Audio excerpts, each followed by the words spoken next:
Bienvenidos a nuestra universidad online. Tengo, no sé si el terrible defecto, lo digo con ironía, de decir la verdad, siempre. Esto va mucho más allá del acuerdo de investidura. No estamos hablando de si en tu currículum has puesto que sabes inglés y no sabes inglés. Estamos hablando de un delito. Espero que Ciudadanos cumpla con su acuerdo con Cristina Cifuentes y espero que en los próximos días conozcamos que en la Comunidad de Madrid va a haber cambios que afectan a la presidenta.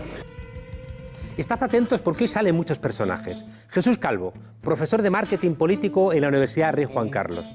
Este Calvo fue gerente general de Gustavo Villapalos en la Universidad Complutense, quien luego se lo llevó a la Consejería de Educación cuando Gallardón metió a Villapalos en su equipo. Este Jesús Calvo está hoy procesado por la trama Gürtel por ser testaferro de Correa. Después de él fue gerente de la Complutense Dionisio Ramos, quien, al parecer, fue quien pagó el hotel y la seguridad de Tamayo y Sáez la noche del Tamayazo. Ya sabéis que el Tamayazo fue quien trajo a Esperanza Aguirre. Algunas fuentes han señalado a este Dionisio Ramos, gerente de la Complutense, como el que puso en contacto a Tamayo con el Partido Popular a través de Cifuentes para hacer ese ofrecimiento. Cifuentes miente, y me consta al menos desde 1987, cuando en nuestra universidad los dos éramos estudiantes, ella se presentaba como independiente a candidata estudiantil, aunque ya militaba en Alianza Popular. Como estudiante apoyó a Gustavo Villapalos, a decano y luego a rector de la Universidad Complutense. Ahí se hizo amiga de Dionisio Ramos, el que hemos dicho que se rascó el bolsillo el día del Tamayazo. Incluso sería testigo de su boda. También sabéis de quién se hizo amigo, del que hablábamos al comienzo, de Jesús Calvo, sí, ese que ahora está procesado por la Gürtel, ese que también es profesor de la Rey Juan Carlos y que también era gerente de la Complutense cuando nombraron, qué casualidad, a Cifuentes, directora de un colegio mayor. Era diputada, pero ¿qué más da? Un poquito más de resultados. El caso es que, en fin, ¿qué más da? Cuando Villapalos fue nombrado consejero de Educación con Gallardón, llamó a Dionisio Ramos como secretario general técnico y también, qué curioso, a Francisco Javier Aguilar Villuela, marido de Cristina Cifuentes, y lo nombró director general de Patrimonio de la Comunidad. Dionisio Ramos, ese que se rascó el bolsillo la noche del Tamayazo, volvió a ser gerente con el rector del Opus, Rafael Puyol, rector de la Complutense. ¿Y a quién ascienden por promoción interna al cuerpo de técnicos superiores de la Universidad Complutense? Claro, a Cristina Cifuentes. En fin, ¿veis qué jaleo? Bueno, pues hoy salta la noticia de que Cifuentes falseó sus notas en otra universidad, la Rey Juan Carlos. Pero no se extrañe el nombre, porque tanto monta tanto. Escuchadas las explicaciones, es muy plausible que Cifuentes haya mentido. Ella misma ha dicho que se había dejado 2 asignaturas. ¿Cómo es que te las aprueban 3 años después, en 2014, pero las inscriben en el registro en 2011? Una de esas asignaturas era el trabajo de fin de máster. Hombre, que tiene que tener sus paginitas. A ese no te puedes presentar si antes no has aprobado todo. Claro, y entre que aprueba la asignatura y aprueba el trabajo fin de máster, ¿sabéis cuánto ha mediado? 1 minuto. ¡Qué rapidez de lectura! El rector tiene pinta de no haber dicho la verdad. Ha afirmado que se trataba de subsanar un error, ya, pero es que Cifuentes tenía que haberse matriculado de nuevo, porque había perdido las convocatorias de 2011 y tendría que haber pagado las tasas. No aparece el pago por ningún lado. Tampoco aparece el trabajo de fin de máster. Qué fácil hubiera sido poner ahora mismo un pantallazo y todos los bocazas a callar su bocón. Pero claro, no aparece tampoco el acta firmada por el profesor o profesores.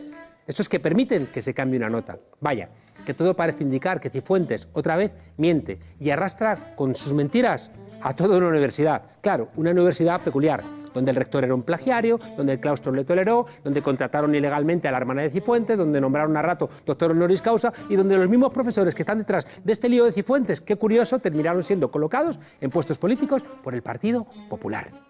Todo lo que toca a este partido lo pudre. Con el PP, España se está convirtiendo en un gran estercolero. ¿Por qué Ciudadanos sigue sosteniendo a Cifuentes? Eso es un misterio.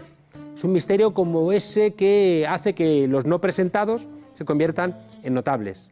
Duendes escondidos, por supuesto. Duendes estafadores. Bienvenidos a la frontera, desobedientes.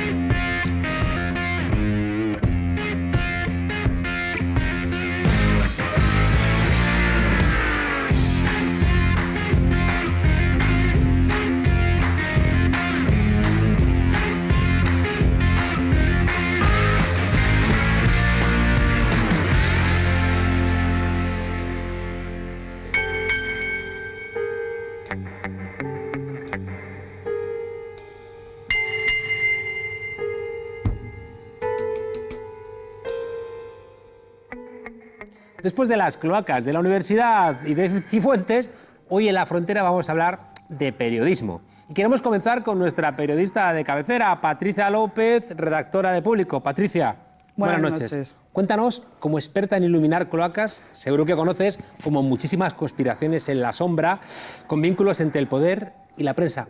¿Cuál fue la conspiración que se fraguó en los 90? Pues hoy vamos a hacer un poquito de historia. En los 90 Haznos historia. se da la conspiración republicana. Ups. Es un grupo de republicanos, pero fascistas, porque siempre nos creemos que los republicanos aquí son todos Son republicanos de izquierdas. porque se llevan mal con el rey. Sí, son republicanos, fascistas. Y lo que quieren es echar al rey y a Felipe González. Les encabeza Antonio García Trevijano, que aunque en un momento llevó la Junta Democrática a finales del franquismo, en realidad todo su currículum se viene abajo cuando se ve las connivencias que tiene con la dictadura de Guinea Ecuatorial desde la época de Macías, y alrededor de Trevijano... Les ayudó, ¿no?, a hacer la Constitución. Sí, bueno, eso se puede llamar Constitución. Bueno. Y entonces alrededor de él están Pedro J. Ramírez, Antonio Herrero, Jiménez Los Santos y, bueno, un elemento con el cual no contaría yo para hacer una conspiración republicana, que es Luis María Ansón, que más monárquico no se puede ser, y que esa conspiración republicana, que se inicia en el 94, cae en el 98 cuando Luis María Ansón concede una entrevista a la revista Tiempo, el cual se titula La delación.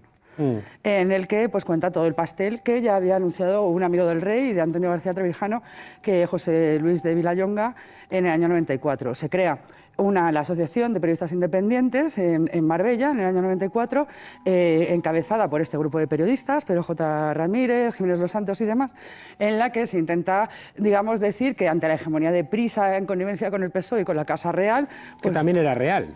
Sí, o sea, es que cierta. Ese es el momento en el que los demás nos cogemos las pipas y nos ponemos a ver la guerra de la derecha, ¿no? Oye, ¿Mario Conde no estaba entre todo esto? Sí, Mario Conde estaba en la conspiración republicana con los Trevijanos, los Pedro Jotas y más, y de hecho es que toda esa gente, o sea, digamos, los peces gordos, tanto Trevijano como Mario Conde, tenían acciones, o sea, era una guerra realmente de poder, de verdad. Sí, bueno, también es cuando compran... Contra el Polanco, se da ahí también la guerra de Sogecable, se dan una serie de guerras empresariales, además de la política. Es cuando Mario Conde compra, ¿no?, los papeles de Perote, aquellos, ¿no?, que el mundo iba... Y es cuando por el publicando... otro lado se hace también la otra guerra, que es el vídeo de Superancia Rapú contra Pedro J. Ramírez, ¿sabes? El vídeo aquel que graban desde un armario, exacto, ¿no?, sí, teniendo sí, relaciones sexuales. Es una guerra de cloacas absoluta, ¿sabes?, entre las dos partes. Pero digamos que es un poco... O sea, es un reflejo magnífico de cómo el poder y los medios de comunicación, el poder económico, el político y los medios de comunicación se alinean en dos bandos en el que los ciudadanos estamos completamente excluidos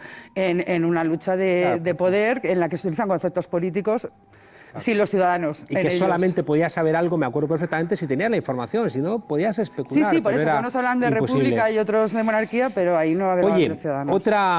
Otra conspiración que tiene que ver con la prensa, los papeles de Bárcenas. Los papeles de Bárcenas, ahí hay varias jugadas que son buenas. Digamos, la más relevante es la más clara, ¿no?, la más significativa, es la de que aparece en la contabilidad B de los papeles de Bárcenas, pues el dinero que se le entrega a este periodista independiente que había creado la Asociación de Periodistas Independientes, que es Jiménez Los Santos, en las cuales el Partido Popular, de su contabilidad B, le da dinero para montar Libertad Digital, pues como buen periodista independiente, ¿no?, recibiendo dinero negro del poder.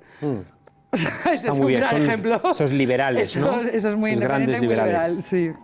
Oye, y hay una tercera, Patricia, ¿no?, que tiene que ver con la mujer con más poder en España. Con más poder en España. A ver, yo tiene un pienso trato peculiar con la prensa, ella es el brazo ejecutor, ¿no? ¿De quién hablamos?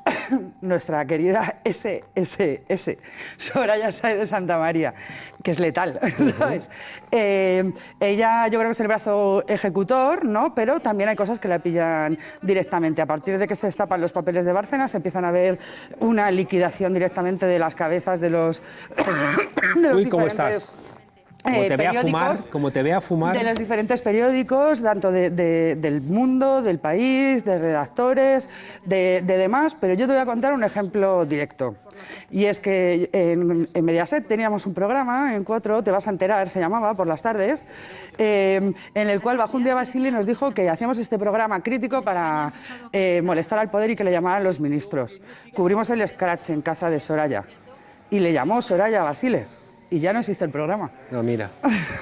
Bueno, pues ahí son esas cosas que tienen a veces especiales para llamar, Basile ¿no? consigue a la el objetivo. puerta. Soraya Una vez me también. encontré a Soraya de Santa María, se estaba metiendo mucho conmigo y le dije, ay Soraya, ¿cómo me tratas? ¿Cómo me tratas? Y me dijo, anda, que tenéis la piel muy frágil. ¿No? Hombre, es que yo creo que ella se ha curtido bien, ¿eh? La Se ha tiene dura. curtido. Ya me tendrás que contar la semana que viene cómo Soraya ayudó al Grupo Prisa a buscarle dineros y cómo el Grupo Prisa está ahora apoyando a Ciudadanos, que esto ya es una cosa, pero no quiero que me lo cuentes hoy, déjanos algo para la semana que viene. Las intrigas de las cloacas son casi inescrutables. Muchas gracias y tú, Lolo, tíranos un avioncito de papel cargado de adrenalina. Tengo, no sé si el terrible defecto, lo digo con ironía, de decir la verdad, siempre. Pero qué condena, dimite tú.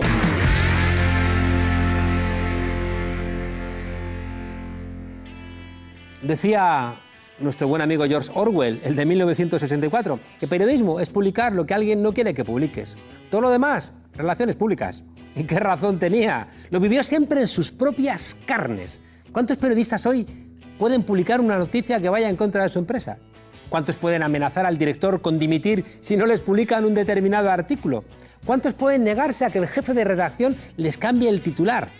¡Ay, el miedo al paro! Ha sustituido a miedos antaños como el de la cárcel o las multas. Y claro, con unos periodistas más preocupados por su futuro que por una información de calidad, pues claro, pasa lo que pasa. Chicas, Cuba encantadoras. Stop. Podría enviar poemas acerca paisajes, pero sería desperdiciar dinero. Stop. No hay guerra en Cuba. Firmado Wheeler. ¿Contesto? Sí. Querido Wheeler, usted proporcione poemas, yo proporcionaré guerra. Eso está muy bien, señor Kane. No hay democracia sin información. Sin información no hay opinión pública. Sin opinión pública, pues claro, la democracia se resiente porque no se puede construir la alternativa. ¿De dónde vas a enterarte? ¿Qué es lo que piensan los otros que quieren, de alguna manera, contender al poder? Hoy os voy a dar 3 titulares que ya no vais a encontrar en ningún otro medio salvo en esta casa. Vamos allá. Primero, la cifra de trabajadores en prácticas no deja de crecer. En 2013 había un total de 20.000 personas en prácticas. En 2015 ya eran 70.000.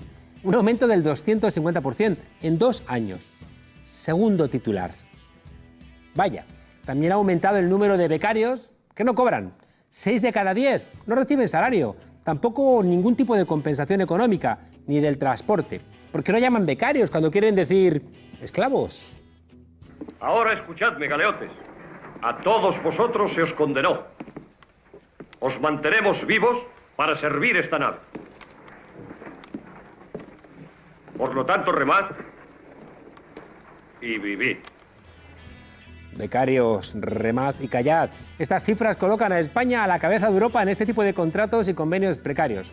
Otro ejemplo de lo que llaman la Europa de las 2 velocidades. Siempre nos toca la lenta. Los empresarios de la comunicación cada vez más ricos y los periodistas pues cada vez más pobres. Vamos con el tercer titular. Según otro estudio, en este caso de la OCDE, España es el penúltimo en el número de periodistas que han pasado por un contrato de prácticas después de finalizar sus estudios. Solo nos supera Eslovenia. Y podemos preguntarnos, ¿puede haber algo peor que trabajar gratis? Pues sí, que encima tengas que pagar por trabajar. En fin, que las prácticas te cuestan pasta. Los que trabajan lo hacen en jornadas maratonianas y asumiendo responsabilidades o tareas que poco o nada tienen que ver con la finalidad formativa de sus contratos. El colmo del disparate es un periódico entero, el Huffington Post, que no paga a los colaboradores. Y así todos los beneficios para los jefes. La esclavitud, eso sí, cuando es elegida, sabe más dulce. Claro, si te dan visibilidad. En fin, que lo peor de todo es que los periodistas veteranos no creáis que están mucho mejor. ¡Qué suerte tienes, cabrón! ¿Quién es? ¡Qué suerte tienes, macho! ¿Qué? El enchufado del carcelero, ¿eh? ¿El enchufado? Seguro que le has untado, ¿a que sí? ¿Que yo le he untado? ¿Le has visto escupirme en la cara? Ah, lo que yo daría porque me escupieran en la cara. Hay noches que las paso colgado, soñando que me escupen en la cara. Lo que daría a muchos periodistas seniors por seguir siendo escupidos en la cara, es decir, explotados cuando llegan a una edad y sin ningún miramiento son sustituidos por becarios que salen mucho más baratos. Da igual la calidad de la información. Una táctica que utilizan todos los grandes grupos de comunicación para cuadrar sus presupuestos. Es el mercado, amigos, y repartir dividendos a sus insaciables accionistas. Sí, claro, ¿y qué hacer con más de 50 años y en el paro? Pues malvivir con lo que se pueda, con colaboraciones de bajo presupuesto, en gabinetes de prensa de medio pelo, montando agencias de comunicación con el dinero de la indemnización, soplándonos aquí, en la tuerca. En fin, un ejemplo, este tuit que aparecía unos días y que está haciendo arder las redes. Carlos Fonseca, 59 años, 37 de experiencia y desesperado total. Pero bueno, no todo es precario y sórdido en este gremio. También hay quien sabe hacer de esta vocación un negocio. Periodistas como Eduardo Inda, un hombre que nunca se vende, solo se alquila. Eso sí, por unos cuantos millones y con un poquito de Photoshop, es capaz de demostrar que Quislero, el toro que ensartó a Manolete, en el fondo era un mandado de la ganadería de Podemos. También hay periodistas que viven de la Iglesia. Y no hablo de estos que después de un ERE solo les queda pedir en la puerta de San Francisco el Grande. No, me refiero al gran Carlos Herrera. Para él, sus clientes son lo primero. Pero en la radio hay mucha gente que hace programas muy buenos y que tiene oyentes que confían también en ellos. Bueno, yo procuro dar satisfacción a mi clientela. Y eso tiene su recompensa. El que se porta bien con el gobierno a cobrar un pastón en la radio de los obispos. Y los críticos con Rajoy al infierno del paro. Otro ejemplo de antiprecariedad es el inefable Juan Luis Cebrián, ese crack de los medios que tiene a prisa con más de 3.500 millones de euros de deuda. Es a quien le intenta cubrir Soraya. En recompensa a los servicios prestados, se ha autoimpuesto una espartana jubilación de 6 millones de euros. Claro, yo el otro día, en la manifestación de pensionistas, le buscaba, pero nada, era lógico que no lo viéramos. Tampoco quiere abusar, hay que entenderlo. Aquí, página 1, escuche. Este periódico luchará por el progreso y la reforma. Jamás nos contentaremos con imprimir simplemente noticias. Nunca temeremos el ataque del mal, ni con voraz riqueza, ni con agobiante pobreza. Ustedes no venden el día, ustedes lo asesinan. Decía nuestro gran García Márquez que el periodismo es el mejor oficio del mundo. Pero estoy seguro de que lo dijo, porque no tuvo nunca ni a los Inda, ni a los Carlos Herrera, ni a los Juan Luis Cebrián de directores. De haber sido así, estoy convencido de que Aureliano Buendía nunca hubiera estado frente a un pelotón de fusilamiento acordándose de cuando su abuelo le llevó a conocer el hielo. Porque los Inda, los Herrera o los Cebrián, aunque no hubieran mandado a nadie a cubrir esa noticia, habían puesto en un gran titular: Aureliano Buendía obliga a derrochar las balas del ejército haciéndose fusilar al atardecer. 8 años de presidente de la Comunidad Valenciana. Y he tenido que soportar, presidente, 7 años a Zapatero en la presidencia del gobierno. Necesito que llegues cuanto antes a la Moncloa y me ayudes todos los días a seguir trabajando por esta tierra. Ahora usted si el señor Camps milita en el Partido Popular.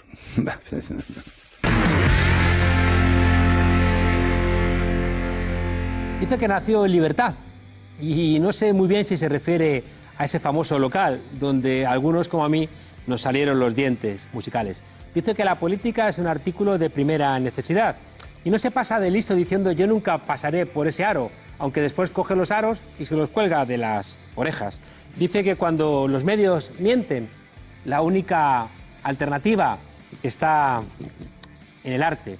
Y como por sus venas corre sangre roja de familiares musicales, ha decidido con sus 23 intolerables añitos dedicarse a renovar el oficio de cantautor, sumándole ritmos de muchos lados, ritmos del Caribe, ritmos de África, y al final es insultantemente joven e insultantemente lleno de sorpresas. Pedro Pastor Guerra. Buenas noches. No te rías. Ha sido muy bonita la presentación. Muchas gracias. Oye, acabas de regresar de América Latina. ¿Qué haríamos sin América Latina? A mí me ha abierto muchas puertas, ¿no? ¿Qué has encontrado allí? Muchas puertas por aquí me ha abierto, ¿no? ¿Qué has escuchado por esa tierra? No sé, creo que la humanidad respira más fuerte, ¿no? Aparte de la llamada de la naturaleza en sí misma y de esa fuerza de la tierra, con sus expresiones, con sus cordilleras, con sus volcanes. como esa manera de las sociedades de estar en la calle, de convivir, de hablarse, de mirarse y al final de organizarse, ¿no? Aquí estamos mucho más acostumbrados a que nos organicen las cosas y eso hace que estemos mucho más lejos. Qué contraste, ¿verdad? Y te vas a Alemania o después te vas a América Latina y dices, ¡uy!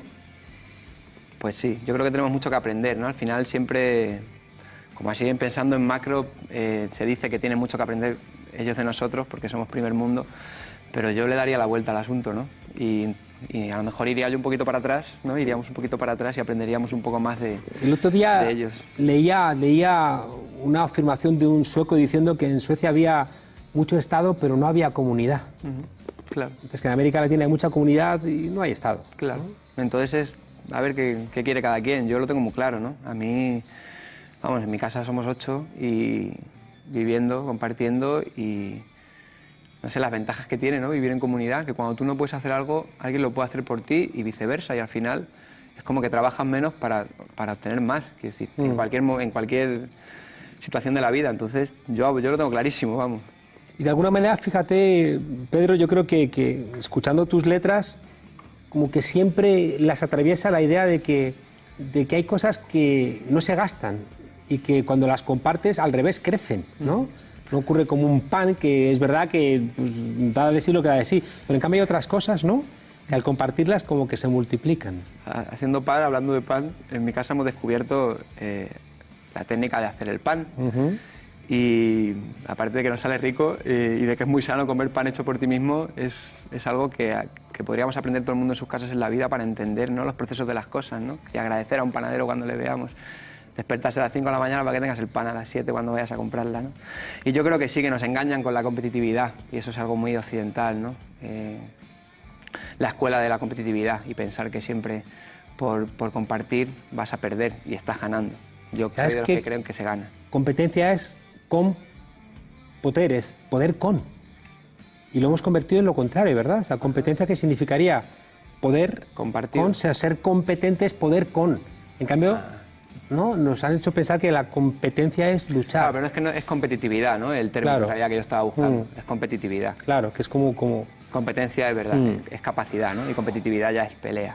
Oye, 23 años, 4 discos, mucha autogestión. ¿Ayuda la autogestión a la conexión con el público? Hombre, ayuda a ser consciente de todo el trabajo que supone, ¿no? Si solo te dedicas a cantar, pues no eres consciente a lo mejor de todo lo que hay detrás de vivir de esto. Todo el proceso, ¿no? Todo el proceso, desde hacer un cartel, de llamar a un bar o a una sala para cerrar el concierto, hacer la promoción, la logística, todo, ¿no? Encargarte de cómo se van a vender los discos que tú mismo te has editado. Entonces al final es como ser consciente del proceso total de las cosas, ¿no? Más artesano. Absolutamente artesano. Yo quiero escuchar una de tus canciones. ¿O no? ¿O sí? Por eso mismo nos merecemos el beso al alba, los cosquilleos, trepar montañas, seguir despiertos, la llamarada, el celo abierto, amar las ramas, sentirnos dentro, sacar el alma, mojar el cuerpo, cada calada, cada concierto, las manos claras, el cuenco lleno, lleno de verdad. La verdad tampoco se gasta si la compartes, ¿eh? No, además estamos un poco escasitos, ¿no? Oye, ¿y qué nos merecemos? Yo creo que nos merecemos todo, ¿no? Que nos ¿Por qué? Porque sí, ¿por qué no? Que nos hacen creer que, ¿no?, que tenemos que hacer las cosas de una única manera, que tenemos que ser esclavos de nuestros trabajos. O sea, yo creo que se puede vivir de muchas otras maneras a las que hemos asumido como sociedad a nivel global, ¿no?, que se tiene que vivir, como en el capitalismo hemos asumido que se debe vivir de una manera, ¿no? Y yo creo que cada uno que encuentre la suya podemos ser, o sea, nos merecemos todo y podemos ser mucho más felices de lo que somos, en todos los sentidos. ¿Cómo vives tú la espiritualidad? ¿Qué diría para ti esa palabra espiritualidad? Hombre, pues yo siempre he sido muy escéptico, pero cada vez soy menos. Como que además, por ejemplo, América Latina me ha hecho resurgir mucho en la idea, ¿no?, de que las cosas no suceden porque sí, sino que todo está engranado en el cosmos. Es una frase que me gusta mucho. Y yo quiero creer, claro que quiero creer en las energías, claro que quiero creer en cuando tú proyectas algo, tiene muchas más posibilidades que sucede, ¿no?, que si no lo proyectas. Quiero creer que si tú estás empeñado en que tienes aquí un problema, vas a tener un problema real, una enfermedad, ¿no? Y si además ya compras sistemáticamente la pastilla que te cura ya te lo has asegurado para siempre, ¿no? El problema y la enfermedad. Oye, Pedro, es verdad que ahora también con el desarrollo tecnológico es más fácil que quien tenga deseo de contar su arte tiene más facilidades a lo mejor que en cualquier otro momento de la historia. Pero eso tampoco hace que lo que nos cuenten igual merezca la pena. Claro, además es un arma de doble filo, pero yo creo que la tecnología es un arma de doble filo en sí misma, ¿no? El mismo progreso es un arma de doble filo, ¿no? Por sí mismo no es ni bueno ni malo, pero puede hacernos muy mal. La tecnología, un mal uso de la tecnología nos puede hacer fatal, ¿no? Y lo está demostrando en cuanto a la individualización de la sociedad, está claro, ¿no? Todo el mundo ahí con su maquinita, con su movilcito. Y lo de que podamos subir nuestra música a YouTube democratiza un poco todo, ¿no? Como que abre un poco las posibilidades a todo el mundo, pero al fin y al cabo las discográficas siguen poniendo la plata, ahora la ponen en Internet, ponen el dinero en Internet y triunfan los que tienen que triunfar. O sea que al final es el mismo juego. ¿Tú crees que alguien bueno está escondido? Yo creo que la gente más talentosa no la conocemos. ¿De verdad? Sí, sí. Y yo lo descubro cuando viajo por América Latina y conozco desde el parque al que toca la sambita o la chacarera en el parque hasta la gente que trabaja allí en un mercado independiente. Y yo, o sea, me muero de todo el talento que veo y luego vas al bar y van 20, ¿no? Y eso siempre ha sido así. El estadio está lleno de cualquiera que dice tonterías. Yo recuerdo en Libertad 8, que yo era un junkie, ¿no? De Libertad 8, siempre he sido muy de plastautores, los clásicos, ¿no? De La Bordeta, Luis Pastor, Luis Llach. Pero después, yendo a ver a Luis Pastor a Libertad 8, ahí me encontré con Pedro Guerra, con Ismael, con Javier Álvarez. Y era gente que, ¿verdad?, tocaban en el metro, tocaban en el Retiro y de alguna manera sí que tuvieron la oportunidad de ser escuchados y los buenos sí que tuvieron un espacio, ¿no?, para que los conociéramos. ¿Por qué te digo esto? Porque hemos invitado a mucha gente que produce arte y siempre les pregunto que cuando os escucho, en tu caso creo que es un poco diferente, ¿no? Pero cuando escucho a gente joven siempre tengo la sensación de que lo único que les ha pasado es que les ha levantado la novia un colega, ¿no? Hombre, es que ha derivado un poco la canción de autor, una parte, ¿no? A mí me gusta siempre hablar así porque al final se dice mucho que los nuevos cantautores son de desamor y hubo un artículo en El País que dio mucha bulla que era de la pana a la pena, ¿no? Yo no creo en eso. Yo creo que hay muchos cantautores, cantautoras jóvenes teniendo propuestas muy interesantes con unas letras y con unos mensajes importantes y necesarios, ¿no? Para el momento, a la altura del tiempo que nos ha tocado vivir, ¿no? No obviando, ¿no?, el tiempo que nos ha tocado vivir. Lo que pasa es que no es lo que llega. No es lo que está llegando, no es lo que está en la cumbre de la canción de autor, como quien dice, ¿no? Por suerte ahora ya hay gente como Rosalén o como el Canca que están llevando un mensaje para mí importante y les está yendo bien, pero no es lo más común. O sea, ahora mismo tiene mucho más apoyo mediático y al final de público la gente que habla de desamor y que dice eso, que parece que no les apasiona en la vida, no sé. ¿Qué opinas de Operación Triunfo? Es que Twitter me ha hecho mucho daño, ¿sabes? Porque yo uso Twitter, ¿sabes? Y en Twitter todo el mundo habla de Operación Triunfo, ¿no? Entonces al final, yo que siempre obvio este tipo de programas se ha acabado metiendo un poco el hocico y viéndolo. Y ha tenido un poquito de gracia. Vi un programa y al final ha tenido un poco de gracia, pero es lo de siempre. Porque ellos son majos. Sí, pero lo que esconde no está bien, es lo de siempre. Porque uno estás creando otra vez, aunque dejes tocar el piano en directo una vez, o, ¿sabes? O sea, uno sea trombonista y compositor, ¿sabes lo que te digo? Al final estás creando otra vez intérpretes que no son compositores, que no son originales, que están repitiendo y reproduciendo los patrones del canon de la música de la radiofórmula y al final tienen ahí 40 bailarines y bailarinas haciendo el paripé, vestidos así, vestidas así, las niñas en tanga y los hombres en chaqueta y no, o sea, como que no les da la posibilidad de elegir a cada cual cómo quiere ser, sino que se les produce. Se les modela, son como barro y se modela. Y son gente de 18 años que no sabe lo que quieren, o no lo sé, pero que me imagino que no pueden elegir realmente quiénes son y se les hace un producto, una fórmula que saben que funciona y que vende.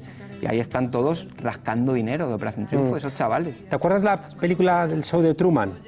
¿No? Ese tipo que le han construido que al final lo rompe, ¿no? Estoy convencido de que Alfred y Amaya van a romper ese falso cielo y tengo la intuición de que detrás hay una rebelión contra eso que planteas que es cierto, ¿no? Que yo creo que lo que siempre se dice, ¿no? Que a Mick Jagger lo hubieran echado de la Academia de Operación Triunfo el primer día, de tú bailas raro, tú fuera, ¿no? Y a Bob Dylan le hubieran dicho, tú... que bailas raro. Tú eres un poco raro, ¿no? Fuera, a tu casa. Ojalá, ¿no? ojalá, pero o sea, yo creo que Amaya es talentosísima y además creo que es insurrecta así como de naturaleza. Pero ojalá, porque los contratos que han firmado los de Operación Triunfo, que tendríamos que verlos tú y yo, a ver cuántos años son esclavos de su producto. Ojalá, Dios te oiga. Confío en ellos. Pero de Fíjate, verdad que han tenido que firmar tengo contratos la intuición, sí, ¿eh? Ojalá. Pero entonces la culpa no es de ellos, la culpa es... De siempre, la culpa es del sistema. Quiero decir, pues ellos son una marioneta más y les han engañado, es que no lo sé, pero yo me lo imagino así, ¿sabes? Que han tenido que firmar y ellos son de Operación Triunfo para allá un rato.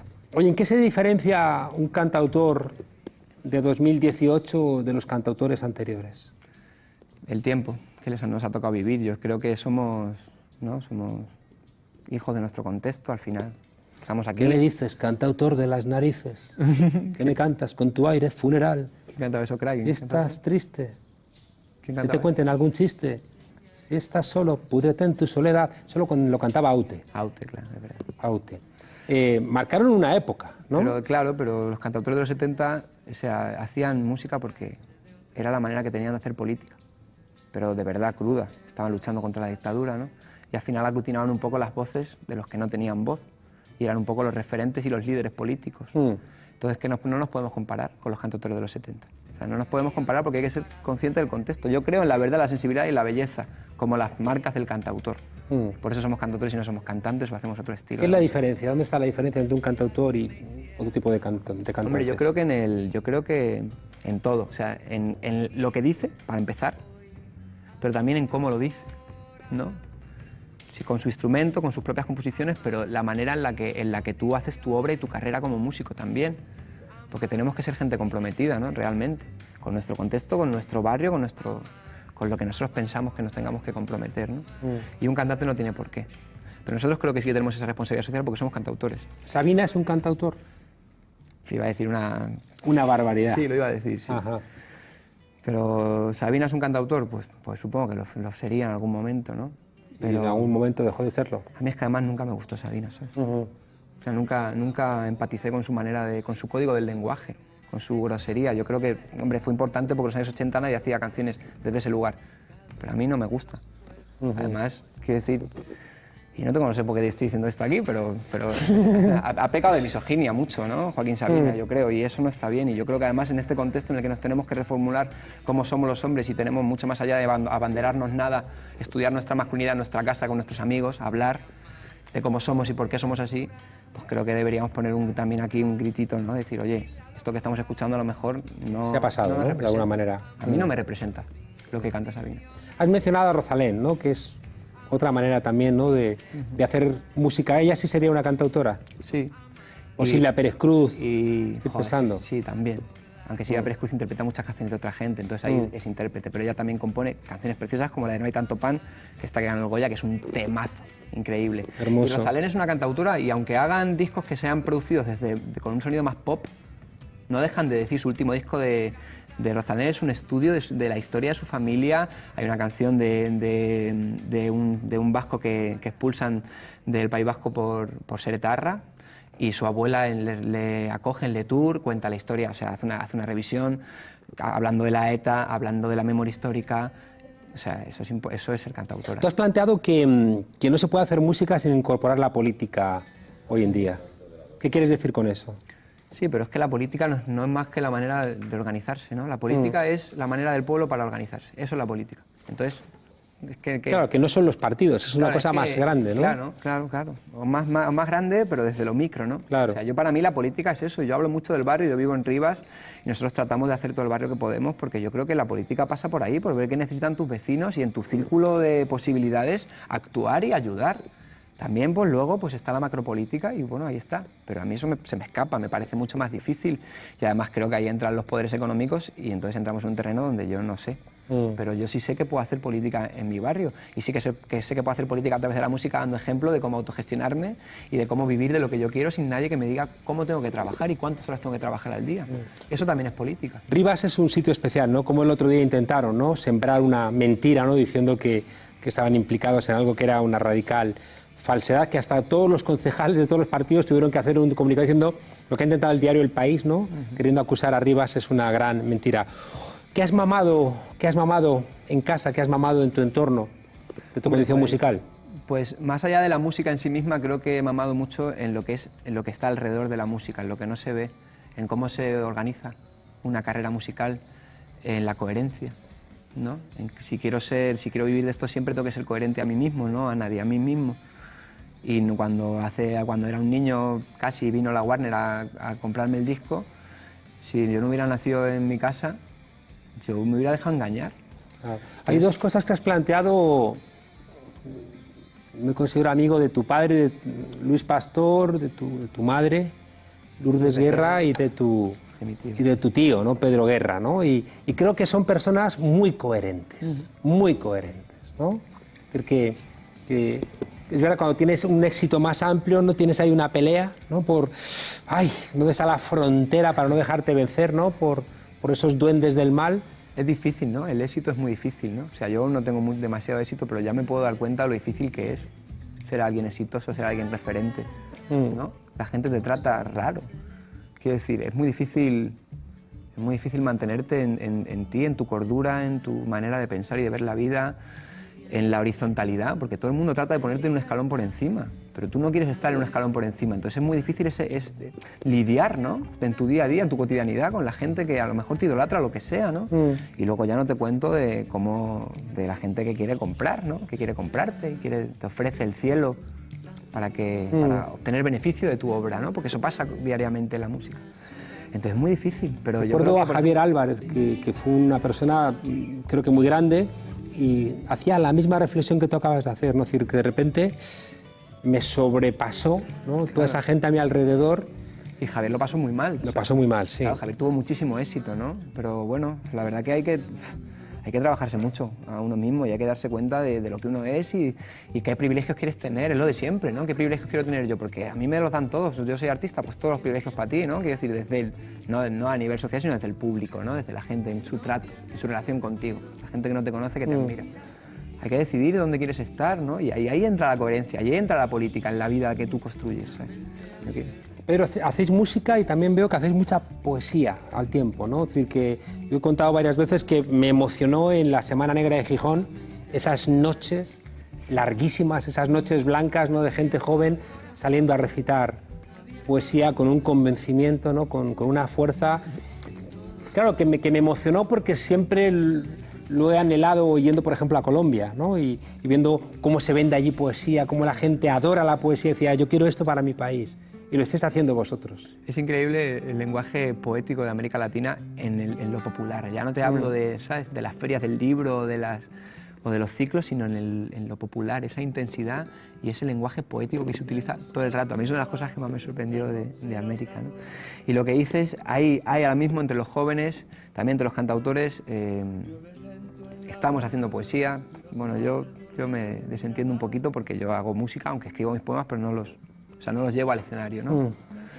Pero bueno, también es un arma de doble filo, porque muchas veces estamos olvidando en esta nueva poesía joven lo que es la poesía, con todo el peso que supone la poesía, ¿no? Con el lenguaje poético, con las figuras literarias, y muchas veces estamos haciendo prosa poética y lo estamos vendiendo como poesía. Y a mí eso me parece algo que es complejo y que tenemos que sentarnos a estudiar, comprender y ver si ese es el camino, ¿no? Es interesante que se acerque la poesía a los jóvenes siempre.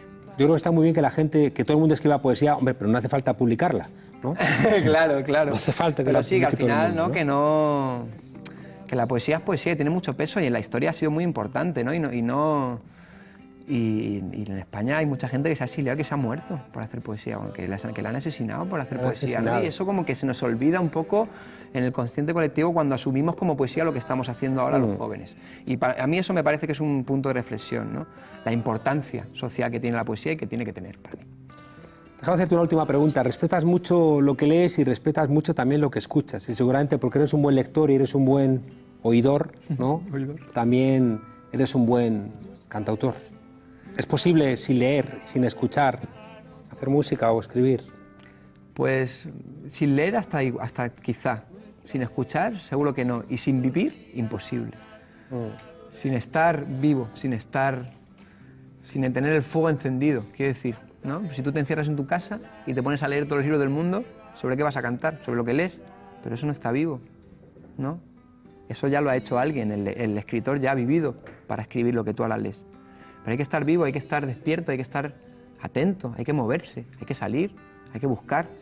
Y ahí nacen las canciones. Luego es escuela, leer es escuela, hay que escuchar muchísimo a la gente, porque todo el día estamos con nuestra plática, pero no paramos a escuchar, ¿no? Pero sobre todo hay que estar vivo y hay que estar dispuesto. ¿Y estás dispuesto a cantarnos? Siempre. Por favor. Muchas gracias, Pedro. Vale. Aquí tengo la guitarrita, aquí al ladito. Muchas gracias, ¿eh? No, a mí me encanta. Me da gustito. He intentado tocar tu guitarra, pero no me daban mis dedazos. Tiene los dedos muy gorditos, se espancan, ¿no? No puede. He escrito esta canción, que se llama Desaprendiendo, y es la que cierra Solo Luna, porque es un rap recitado, pero me parece que hace una reflexión un poco universal de lo que estamos viviendo, de ese proceso de desaprendizaje. A mí me encanta. Que nos ha tocado vivir.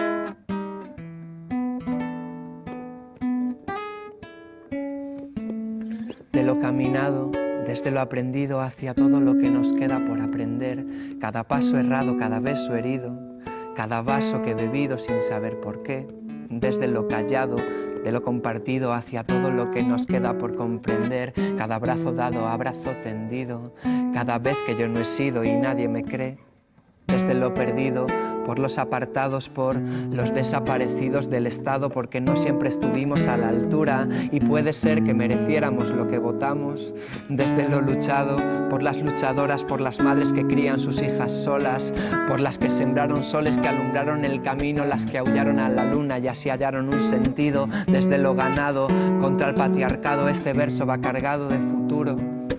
Para los parados, por tirar los muros, para los anestesiados, por los mudos, desde lo cedido hacia lo ocupado, la liberación nos lleva a recuperar lo nuestro, a decir esto me gusta, esto no lo quiero, a doblar la punta de su pipa con los dedos, desde lo mamado, para las maestras, para agradecerles tanto que nos muestran, para reanimar conciencias, para encontrar la nuestra, para arrancarle a los ojos la venda, porque el gobierno francés financia por debajo al ISIS y en todo el mundo lágrimas por la desgracia de París, así no hay quien se entere del asunto del petróleo, por todo el odio que infunde la tele y no se ve, por las liberadas, por las poderosas, empoderadas, rosas con espinas preparadas para quien se atreva a opinar sobre sus cosas, para quienes solo quieran ver esposas. Hemos venido a romper con esas, perseguimos metas, las jóvenes queremos recorrer este planeta, aunque la edad nos ate y los años vuelen, la risa nos delate y la lata de cerveza, de lo hallado, desde lo vivido hacia todo lo que nos queda por recorrer, cada signo, cada pétalo, cada gemido, cada vez que no me he ido por miedo a volver, desde lo que he amado, los escalofríos que me elevan hasta el punto de querer creer y que el amor remunerado no es asunto mío, cada vez que he dado todo sin miedo a perder. Queremos no fronteras, no personas como mercancía, gente unida, no políticos de sangre fría, acercar lo que nos une y lo que nos separa, aceptarlo con verdades a la cara, pues se ven de cara a la unidad, es por eso que necesitamos fuerte a la comunidad, por tantos años que vivimos en soledad ya, por todo el tiempo que perdimos frente a la consola, el canto nos consuela, el arte nos enriquece, hacemos malabares con los días y los meses, relojes de macramé, pintamos atardeceres, suficiente con llegar a fin de mes bien, ya que la escuela nos enseña a envidiar y la competición como método de vida, pienso en qué sería si enseñara a respirar, a solucionar conflictos, a sanar heridas, la educación es la base, es por eso que este sistema obeso genera profesores sin vocación, por eso el colegio no nos muestra la canción, como referencia ética utiliza a la religión católica apostólica, la misma que la de la conquista, la de la culpa como punto de vista, la de páguenos por la visita, homófoba y partidista, en este capitalista mundo cruel y sanguinario, amanecido muerta otra inocente en la portada del diario, al lado otra patada dada desde el empresario a otra obrera que mañana no cobrará su salario, otra mesa con los platos desiertos en otra casa que arrojamos los restos al cesto, otra familia desahuciada por la policía, otra casa que otro año seguirá vacía, de lo dicho, desde lo que he hecho hacia todo lo que queda por hacer, voy desaprendiendo, desecho lo que no quiero de lo que encuentro bien adentro, de mi ser, desde lo que es mío, desde lo que es nuestro, que no es nada y lo es todo a la vez. Agradezco que estemos creciendo juntas, pues crecer es aprender a agradecer. Gracias por el espacio. Pedro, eres un chico guapo, guapo, guapo. Guapo por dentro y luego por fuera. Un poquito. Pero la gente que es guapa por dentro, ¿cómo se le nota? ¿Verdad, desobedientes? Hasta mañana. Gracias.